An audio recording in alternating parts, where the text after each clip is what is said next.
السلام عليكم ورحمة الله. كدايرين؟ مزيانين؟ لاباس عليكم؟ كنتمنى تكون بخير وعلى خير في احسن الاحوال. اليوم ان شاء الله جيت لكم بواحد الديسير اولا كما كيسميوها مصريين مهلبيه. ان شاء الله كنتمنى يعجبكم ان شاء الله يا ربي. جربوه تردوا ليا. هاد الديسير كيجي زوين صراحه. المقادير ديالو سهله جدا، تقدر اي واحد يحضروا في البيت ديالو، ما كيحتاجش حتى الوقت بزاف باش يوجد. المهم كنتمنى تجربوه كيف ما قلت لكم تردوا عليا. كيجي خفيف ظريف للسحور وكيوجد دغيا. من هاد المنبر كنبغي نشكر الناس اللي التحقوا بالقناه ديالي جداد، وكنقول لكم تشجعوني وزيدوا تشجعوني باش نزيد نعطيكم اكثر ان شاء الله يا ربي.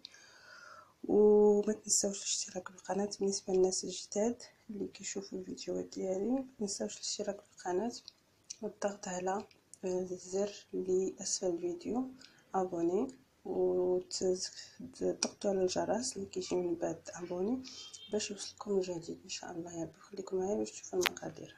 المهم البنات، بالنسبه للطبقه الاولى كنحتاجو نص لتر الحليب، ها هو عندنا هنايا في كاسرونه.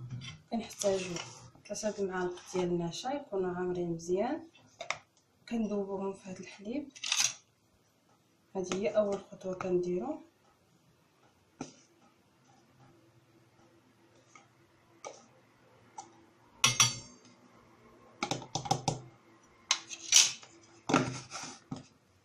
كنطربوهم مزيان حتى كتذوب لينا النشا.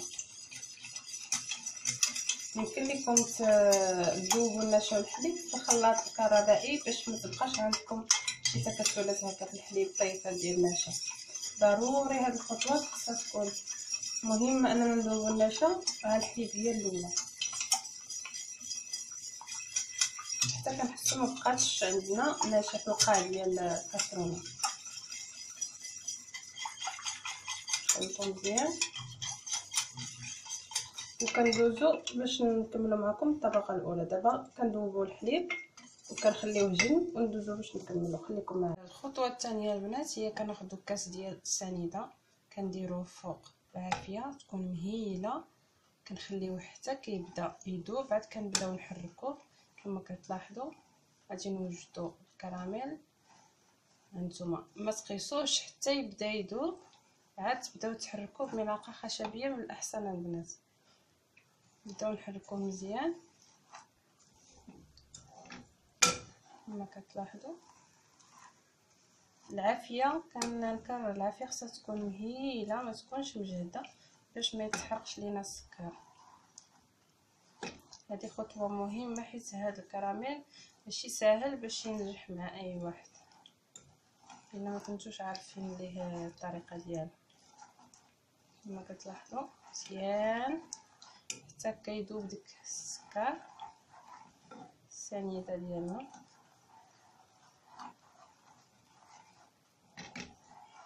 نزيدو عليها معلقه عامره مزيان ديال الزبده،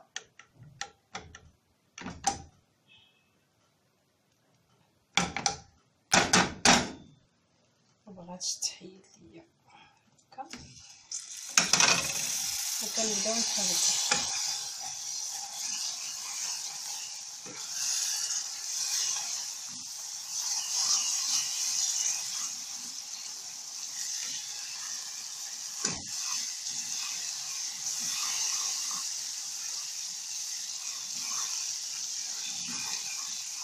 ونستمروا في تحريك الزبده والسنيده ديالنا حتى كتذوب الزبده كامله.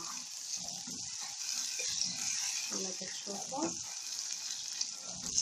غير حاولوا تعطيوها الوقت، تعطيوها الخاطر شويه، راه كتجي زوينه.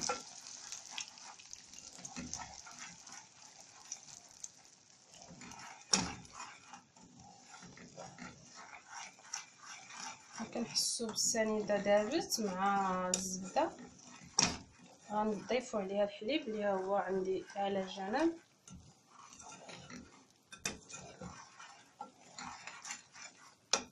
هكا نعاود نحركو مزيان باش ما تقعدش ليا ديك النشا ديالي. ونخويه ما تخافوش من هذه المرحله لحقاش عادي حليب بارد والسكر سخون والزبده. كنستمروا في التحريك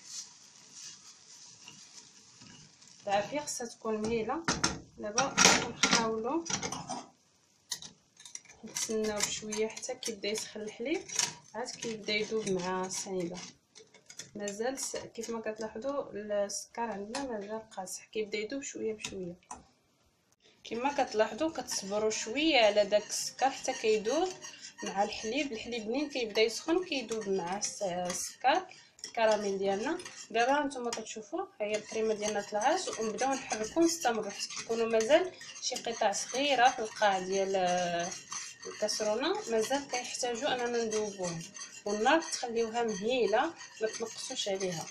في هذه المرحله من الاحسن تستعملوا هذا الطراب اليدوي، يساعد بزاف. كتستمروا حتى كيذوب لكم السكر كامل اللي كيكون مازال شويه في القاع. كما كتلاحظوا راه مازال شي طريفات. الكريمه ديالنا طلعت ولكن السكر مازال، خصنا نزيدو نكملوا الذوب ديالو. كنستمروا في هذه المرحله كما كتلاحظوا. وها هو الكريمه ديالنا تقريبا واجده. دابا غندوزو نكبوهم معكم في الزليفات ولا في الكؤوس، كيبقى لكم الاختيار نتوما. كنديروا غير النصف ديال الزلافه اولا ديال الكاس، حيت مازال نزيدو الطبقه الثانيه.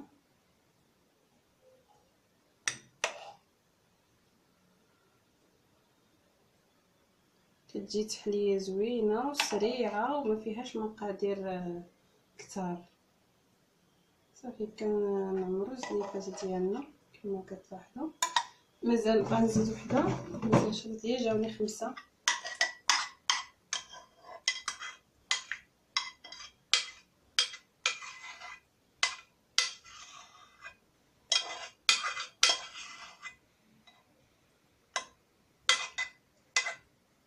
جربوها البنات وردوا عليا، كتجي زوينه بزاف. سبق ليا محضراها ماشي اول مره. المهم دابا ندوز معكم الطبقه الثانيه، وان شاء الله خليكم معايا باش تشوفوا المقادير كامله. تبعوني ما تمشيو فين. بالنسبه للطبقه الثانيه البنات كنحتاجو هنا 3 الكيسان ديال الحليب، 3 الكيسان عنبه ديال الحليب. كنحتاجو 2 معالق ديال الشكلاط غبره ومايزينا. كنحتاجو 2 معالق ميكونوش عامرين بزاف. والسكر حسب الذوق. انا بغيت نقول لكم الا كان عندكم الشكلاط حلو فيه سنيده ما يحتاجش تزيدوا سنيده. الا كان عندكم بدون سكر يعني غديروا بلاصه سنيده. انا عندي ناقص السكر غادي نزيد ليه معايا 2 معالق ديال سنيده. ناخذ معلقه الاولى 2 ديال المعالق ديال الشكلاط غبره و2 المعالق ديال المايزينا كما قلت لكم ما يكونوش عامرين. والسنيده ناخذ 2 معالق حتى هما ماشي عاملين بزاف. كنطربوا العناصر ديالنا مزيان بحال الخطوه الاولى، عاد كنديروهم فوق العافيه. طربوهم مزيان نعطيهم النشا، ضروري تذوب في الحليب بارد باش ما تخورش لينا. نطربوهم. بغيتو البنات تزيدوا ليها الشكلاط مقطع هكايا وحبوب اولا مقطع على حسب المتواجد عندكم.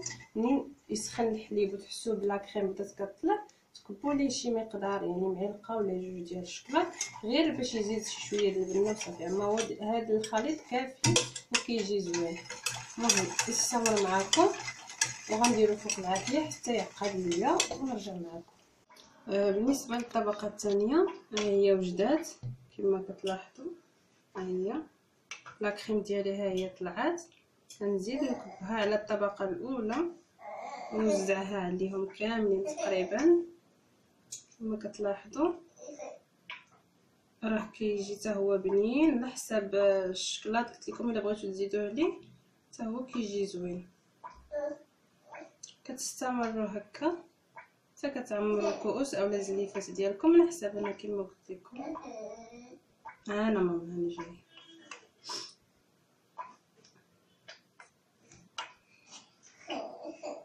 كيجي فيه واحد البريو زوين. صافي كنحاولوا نضربوا بهم شي شويه باش كيتقاد لينا القاع ديالهم. كيبقى تزيين لكم ليه الاختيار، يعني نتوما باش ما زينتو كيبقى الاختيار ديالكم. نتوما كيف ما كتلاحظوا كيفاش كيجي. كنتمنى تجربوه، كيجي لذيذ بزاف وتردوا عليا. كنشكركم كاملين على الوفاء ديالكم والمشاهده ديالكم. ما تنساوش تزيدوا تشجعوني باش نزيد كما قلت لكم نعطي اكثر، والدعم ديالكم هو اللي كيخليني نزيد نعطي ونقلب على وصفات جداد وحويجات جداد نعطيهم لكم باش تبقاو ديما في حسن الاستماع ليا. وشكرا لكم بزاف، وكنتمنى